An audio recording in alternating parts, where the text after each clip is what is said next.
Shalom, shalom, bien-aimés. Donc, nous continuons avec notre étude biblique.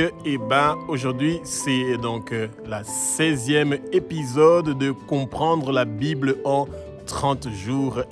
Si vous voulez comprendre les autres choses que nous avons déjà appris, vous pouvez donc regarder sur notre chaîne YouTube les autres éditions que nous avons fait.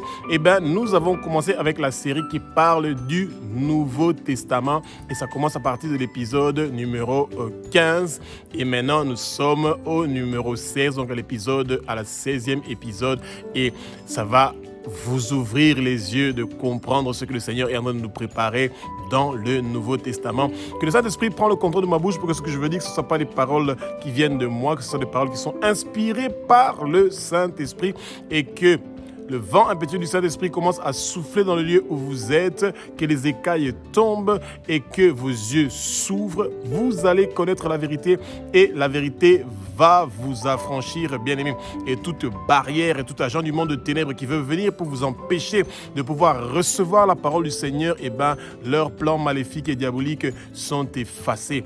Tous les autels de vos familles, les autels ancestraux de vos familles qui avaient prévu que vous n'allez pas recevoir Jésus, que vous n'allez pas recevoir le Christ dans votre vie, ces autels-là sont en train de recevoir le feu, et que toute barrière, tout obstacle qui vous empêche de pouvoir percer et de réussir dans votre vie et de connaître la parole, et que le Seigneur puisse se révéler personnellement à vous, que vous puissiez connaître le Seigneur personnellement, tout cela est détruit, démoli au nom puissant de Jésus-Christ de Nazareth. Recevez votre délivrance, recevez votre libération, recevez votre guérison. Que toute maladie qui vous empêche de pouvoir être concentré, de pouvoir comprendre ce que le Seigneur veut vous apprendre aujourd'hui, que cela soit effacé par le sang précieux de Jésus. Bien-aimés, recevez Jésus dans votre vie. Ce Jésus qui est le roi des rois, qui est le Seigneur des seigneurs, il est le Fils de Dieu, il est Dieu. Il a versé son sang sur la croix de Golgotha pour que vous puissiez être sauvés. Il a été puni pour nous sur la croix pour que nous puissions être sauvés, que nos péchés soient pardonnés. Il est devenu péché sur la croix, il est devenu maladie sur la croix pour que nous puissions recevoir la guérison. Et c'est très important, bien-aimés, que nous réalisons ce grand sacrifice-là que le Seigneur a fait pour nous sur la croix. Le Seigneur a fait un échange sur la croix. Cet échange-là de devenir tout ce que nous avons de mauvais, il est devenu cette chose-là sur la croix pour que nous recevons le transfert de toutes les bonnes choses que le Seigneur a prévues pour nous, pour que ces choses puissent venir dans notre vie, pour qu'un changement et une transformation viennent. Un changement et une transformation de notre vie n'est pas possible sans avoir la parole, sans étudier la parole, sans la mémoriser. Nous devons prendre l'habitude d'étudier la parole, de la mémoriser, de la comprendre, et où il y a de l'obscurité, des choses que nous ne comprenons pas, nous demandons au Saint-Esprit, l'enseignant par excellence, de nous enseigner, de nous parler, de nous dire comment nous devons faire pour mieux comprendre la parole du Seigneur. Alors, le Nouveau Testament commence avec les 4 évangiles. L'évangile de Matthieu, l'évangile de Marc, l'évangile de Luc et l'évangile de Jean. Et vous allez voir que dans ces 4 évangiles-là, il y a beaucoup de similarités. Donc, ça veut dire qu'il y a beaucoup des informations qui reviennent l'un vers l'autre, l'un dans l'autre. Ne soyez pas distraits, bien-aimés. Dans chaque évangile, il y a certains détails que vous allez mieux comprendre dans certains évangiles que dans d'autres. Et notamment, l'évangile de Luc est un évangile qui est merveilleux. Et Luc était un docteur, et c'est pour ça qu'il donne avec beaucoup de précision, beaucoup d'autres choses que les autres apôtres n'ont pas donc donné comme information dans leurs évangiles. Mais ne soyez pas distraits, bien-aimés. L'évangile de Matthieu est en train de vous parler de la généalogie de Jésus-Christ, où vous devez bien comprendre d'où vient Jésus. À partir d'Abraham jusqu'à ce que Jésus soit né, vous devez comprendre ces choses-là pour voir que le Seigneur est passé par un très long chemin pour arriver jusqu'à nous délivrer. Il est passé par Rahab la prostituée, il est passé par les Moab, par par Ruth, jusqu'à arriver à nous. Et comme le Seigneur avait promis à David que sa royauté va rester éternellement, le lion de la tribu de Juda est venu de la royauté de David. Et parce que Jésus est le roi des rois, il est le Seigneur des seigneurs, David a cette royauté-là pour les siècles des siècles et d'âge en âge, parce que Jésus est ce lion de la tribu de Juda. Et vous avez vu, quand Salomon avait perdu le pouvoir, que Jéroboam avait pris le pouvoir, Israël était divisé. Mais le Seigneur a toujours gardé Juda et Jérusalem pour le royaume, pour la descendance de David. Et c'est comme ça. Et Jésus n'est pas peut-être devenu un roi officiel de Jérusalem et de Juda, mais il est le roi des rois, le Seigneur des seigneurs, et il est le descendant de la tribu de David, de la tribu de Juda, et il est le descendant de David. Et nous devons comprendre ces choses-là, que le Seigneur fait des choses qui sont merveilleuses. Et donc, l'évangile de Matthieu, de Marc, de Luc et de Jean nous parle de l'enfance de Jésus de Nazareth jusqu'à son baptême, comment il a commencé son ministère donc à l'âge de 30 ans, qu'il a été baptisé par Jean le Baptiste et qu'il a fait son ministère pendant 3 ans et qu'il a fait des merveilles et des miracles. Et quand nous voulons évangéliser le peuple de Dieu, nous devons absolument prendre le temps d'étudier les évangiles, parce que celui qui est l'enseignant par excellence, c'est Jésus-Christ de Nazareth, et il nous a laissé le Saint-Esprit pour nous enseigner. Et quand vous voulez partir partout dans le monde entier pour aller parler de Jésus, gagner des âmes pour Jésus, vous devez comprendre les évangiles. Vous devez prendre le temps de les lire, de les relire, de les relire et de comprendre ce que le Seigneur est en train de faire. Et surtout, ne ratez pas ce que le Seigneur a fait sur la croix. La croix, c'est le brisement. La croix, c'est la transformation. Ce que le Seigneur a fait sur la croix, c'est ça qui nous donne la vie éternelle. C'est ça qui nous a délivrés. C'est ça qui nous a libérés. Et quand vous avez reçu cette sagesse-là, quand vous avez reçu cette connaissance-là de ce que le Seigneur a fait pour nous sur la croix, les portes s'ouvrent. Les choses que vous voulez faire pour guérir les malades, pour faire des prodiges et que les aveugles puissent voir, les sourds puissent entendre, les muets puissent parler, que les boiteux puissent marcher, que les morts puissent ressusciter. Les choses et les miracles que le Seigneur était en train de faire hier, aujourd'hui, il continuera à les faire éternellement et il veut vous utiliser, vous, pour pouvoir réussir à faire ces choses-là qui sont magnifiques et merveilleuses, bien-aimés. Étudions la parole, mémorisons la parole, que cette parole demeure en nous, comme Jésus est en train de demeurer en nous. Et c'est comme ça que toute chose que nous allons demander au nom de Jésus à notre Père, il va le réaliser pour nous. Bien-aimés, continuons à nous rappeler, il y a 10 milliards d'habitants dans le monde entier et moins de 1 milliard qui ont donné leur vie à Jésus. Nous avons un grand travail à faire. La moisson est grande, il n'y a pas assez d'ouvriers. L'époque de l'Évangile nous parle de comment le ministère public de Jésus-Christ de Nazareth a commencé. Et donc, c'est reproduit dans Matthieu, dans Marc, dans Luc et dans Jean. Dans tous les évangiles, on est en train de reproduire comment le ministère de Jésus a commencé. Et bien aimé, c'est très important que quand nous partons dans nos assemblées, ou nous partons dans nos églises, ou que nous avons des églises de maison, de comprendre comment le ministère de Jésus a commencé. Jean le Baptiste est venu pour baptiser les gens, ça veut dire pour que les gens puissent se repentir, qu'ils abandonnent leurs péchés. Et c'est dommage que de nos jours, dans nos églises, on ne parle plus du péché. On parle plus des bénédictions et des finances, de l'argent, des miracles, des prodiges, que de parler du péché.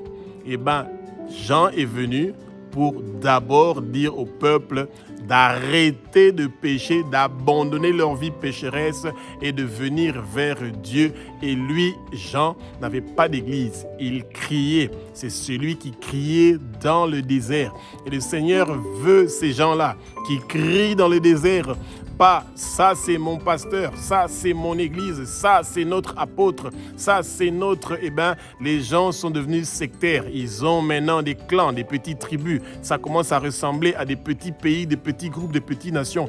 Le corps du Christ est plus jamais divisé. Mais rassurons-nous, bien-aimés, le Seigneur est au contrôle. Ce que le Satan pense qu'il est en train d'amener la division dans le corps du Christ, il n'est pas en train d'amener la division. Au contraire, il y a une millier, des millions, des milliards, une armée de l'Éternel qui n'ont pas encore fléchi leurs genoux devant les Baals et les Astartés, bien-aimés. Internet est devenu le mont Carmel. Chacun est en train de faire ce qu'il veut, mais que le Seigneur continue à utiliser avec puissance son peuple. Avant, le peuple de Dieu n'avait pas compris que c'était possible. Tu entends une prière, tu entends une prédication, tu guéris, tu changes, tu transformes.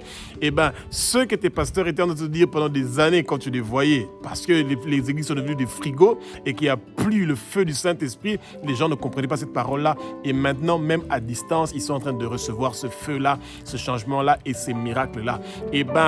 La repentance est le commencement de chaque ministère, de chaque parole. Le peuple de Dieu doit abandonner le péché. Et c'est ça. Et si vous êtes quelque part où il y a de l'eau qui est disponible, vous partez vers les hommes de Dieu et vous recevez le baptême des eaux. Et après cela, vous demandez que le Saint-Esprit vienne en vous. Vous acceptez de recevoir le Saint-Esprit. Il ne s'invite pas lui-même. Vous acceptez de venir. Et le Saint-Esprit vient en vous quand vous recevez la parole. Rappelez-vous de quand Pierre était parti pour visiter Corneille.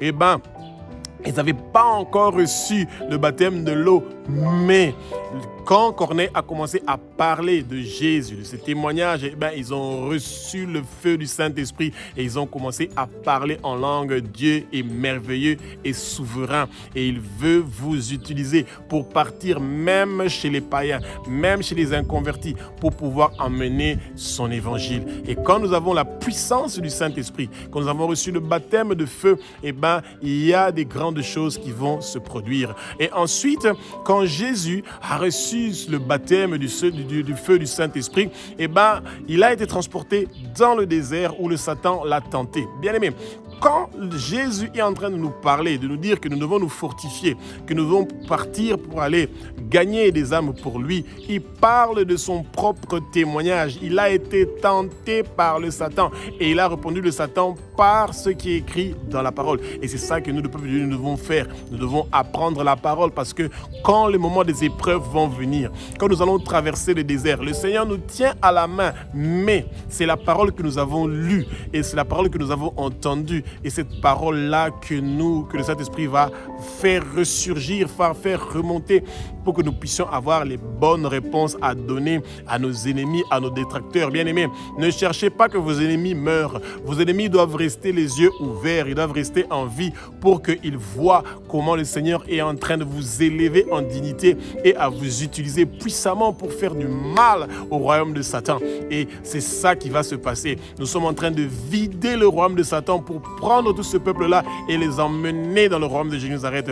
L'enfer est en train de se vider. Ce grand boulevard que le Satan avait préparé pour que le peuple de Dieu puisse partir en enfer, ce boulevard-là est en train d'être nettoyé par le sang précieux de Jésus et il change de direction par vos prières. Tous les gens qui étaient en train de partir vers l'enfer, vos prières les fait changer. Au lieu de partir à gauche vers l'enfer, vers le Satan, ils partent à droite vers Jésus, qui est le chemin qui mène vers Abba, notre Père qui est aux cieux, notre Dieu, notre Roi. Bien-aimé, et quand le ministère de Jésus a commencé, le feu, des miracles, des changements, des transformations, quand Jésus était présent, avant même qu'il parle, quand il marchait, quand les gens le touchaient, les gens étaient guéris. La femme qui coulait le sang pendant 12 ans, elle a touché seulement l'habit du Seigneur et automatiquement, elle a reçu sa guérison, elle a reçu le changement, la transformation. Et bien aimé, c'est ça. Le Seigneur, il veut que nous soyons avec lui. Il veut que nous soyons qu'il soit présent avec nous. Nous devons l'inviter dans notre vie pour que des merveilles et des choses formidables et merveilleuses puissent se réaliser. Bien-aimés, avant de commencer un ministère, demandez la volonté du Seigneur. Si le Seigneur vous a donné cette mission-là, et bien quand le Seigneur vous a mandaté pour aller faire son travail, pour aller conquérir le peuple, pour vous mettre devant les gens, et bien il vous donne les armes qui sont nécessaires pour réussir votre mission. Il n'y a aucun soldat qui est envoyé en mission sans recevoir des armes et être équipé comme il le faut. Que l'armure spirituelle du Seigneur vous couvre de la tête aux pieds, devant et derrière, et que toute arme qui est préparée contre vous pour vous empêcher de pouvoir servir le Seigneur comme Jésus a servi le royaume du Père, et bien que ces armes-là ne puissent pas réussir et prospérer au nom puissant de Jésus-Christ de Nazareth. Bien-aimés, commencez à vous préparer. Le Seigneur vous a appelé pour le servir, pour gagner des âmes pour lui, pour amener tout le peuple qui est en train de partir vers la direction du Satan, pour les ramener vers le Christ, celui qui donne la vie éternelle, celui qui donne les choses d'en haut et pas les choses d'en bas. Ce que le Satan est en train de proposer à nos peuples, c'est des choses temporaires, c'est des choses qui vont passer. Le Seigneur nous propose beaucoup plus que ce que le Satan est en train de nous proposer. Le Seigneur nous propose l'amour et la vie éternelle. Et le Satan, il veut tirer le peuple de Dieu à partir ensemble avec lui en enfer, le lieu qui est prévu pour lui et pour ses anges déçus, et non pour nous qui sommes des humains qui sont nés d'une femme. L'époque de l'Évangile, donc dans le Nouveau Testament, nous parle donc dans l'Évangile de Matthieu, de Marc, de Luc et de Jean, comment le ministère de Jésus-Christ de Nazareth a connu une opposition. Et si le Maître a connu une opposition, bien-aimés, et nous qui sommes ses esclaves, nous qui sommes ses serviteurs, comment nous pouvons penser dans notre tête que nous n'allons pas avoir d'opposition? Et bien aimé, à cette époque, vous aviez l'opposition politique, vous aviez donc les zélotes qui étaient en train de faire des histoires politiques et qui voulaient absolument avoir un roi, un messie qui va délivrer Israël de Rome. Et bien vous aviez les pharisiens et les sadducéens et qui étaient donc des leaders religieux, et ils étaient des frigos. Ils connaissaient la loi, ils connaissaient la parole, les théologiens. Nous n'avons rien contre la théologie, mais quand le Seigneur est votre formateur, c'est lui qui vous a enseigné, et bien aimé, vous allez être inspiré par le Saint-Esprit et vous allez bien connaître la parole parce que vous serez bien formé. Et bien, les pharisiens et les sadducéens étaient contre Jésus. Ils l'avaient rejeté. Ils avaient peur de son ministère parce qu'il y avait le feu du Saint-Esprit, les miracles qu'il était en train de faire, les guérisons qu'il était en train de faire. Nicodème est même venu en cachette pour le dire: Maître, les choses que tu es en train de faire, nous tous, nous savons que quand tu n'as pas Dieu, tu ne peux pas faire ces choses-là. Bien-aimés, vos ennemis, les gens qui parlent contre vous, ils vont reconnaître tôt ou tard que le Seigneur est en train de vous utiliser pour l'avancement du royaume de Dieu. Et c'est comme ça que les choses se passent, bien-aimés.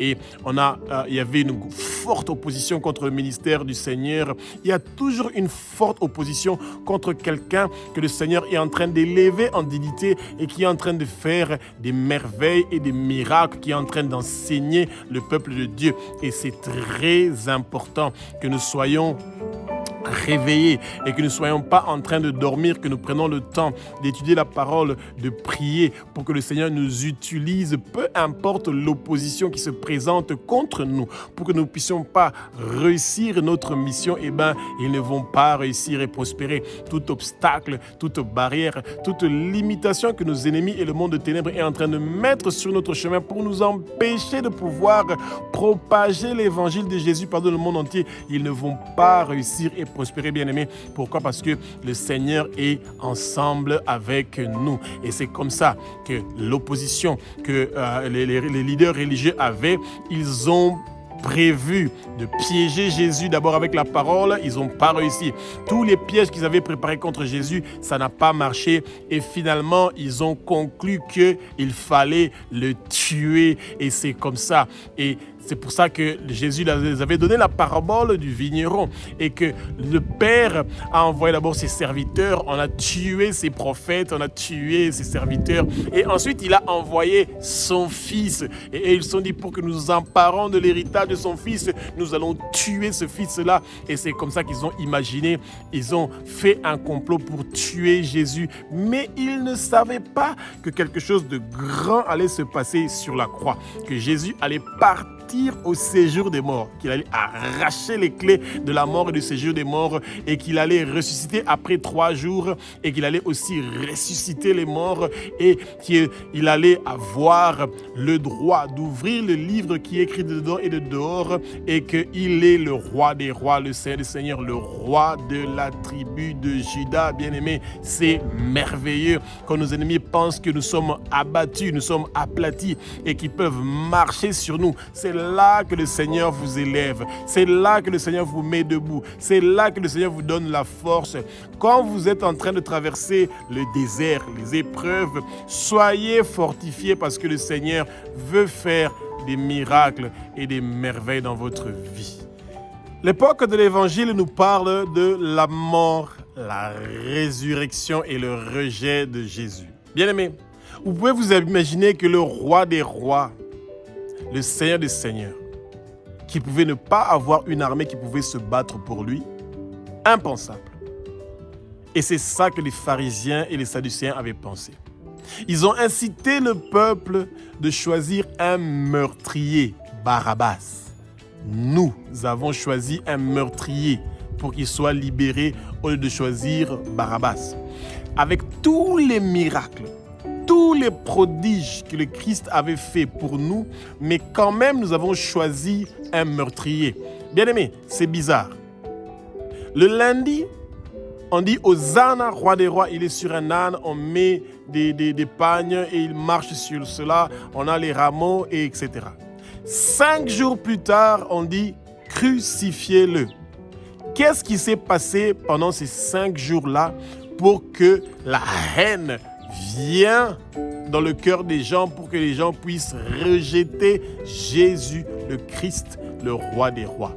Eh bien, les rumeurs, les plans de nos ennemis qui veulent nous voir souffrir parce qu'ils n'ont pas le feu, parce qu'ils n'ont pas les miracles, parce qu'ils n'ont pas l'onction. Et ils veulent que vous soyez au même pied d'égalité, que vous partez chercher les fétiches de Kabbale, que vous partez chercher les fétiches des féticheurs, des catcheurs pour faire tomber les gens par terre, etc. Bien-aimés, n'entrez pas dans ces choses-là. Le Saint-Esprit sait faire des merveilles hier, aujourd'hui et éternellement. Eh bien, le Satan a toujours été le singe de Dieu. Il est le copieur, il est l'imitateur et Dieu est le créateur. Et c'est pour ça que le Seigneur a accepté toutes les souffrances de les porter sur lui, sur la croix, pour que nous soyons sauvés, que nos péchés soient pardonnés. Il nous a rachetés de la main de Satan. Nous lui appartenons. Nos corps sont le temple du Saint-Esprit et c'est ça que le Seigneur veut. Et chaque fois que vous allez grandir dans le Seigneur, chaque fois que le Seigneur va vous utiliser puissamment pour l'avancement de son royaume, vous allez connaître le rejet. Les gens vont vous rejeter. Les gens vont vous critiquer. De la même chose qu'ils l'ont fait avec notre maître, ils ne vont pas faire une différence avec nous qui sommes ses serviteurs, ses esclaves, ses disciples. Soyez préparés. Quand vous venez pour servir le Seigneur, vous allez toujours rencontrer une opposition. Mais à la fin de votre voyage, vous allez avoir la couronne. Et quand le Seigneur va brûler vos œuvres, vous allez garder une grande quantité d'or pur dans vos mains. Et c'est ça que le Seigneur veut, que vous gagnez des âmes en milliers, en millions, en milliards pour son royaume bien-aimé. Et c'est ça notre trophée. C'est ça que le Seigneur veut que nous brandissons, de dire « Ah, je suis fier de ces enfants-là qui travaillent pour moi et qui amènent des âmes dans mon royaume, qui sont en train de vider le royaume de Satan et qui sont en train de les amener vers le royaume du Christ. » Bien-aimés, mettons-nous à genoux, demandons au Seigneur que nous sommes là, que nous sommes ses instruments, qu'il nous utilise selon sa volonté.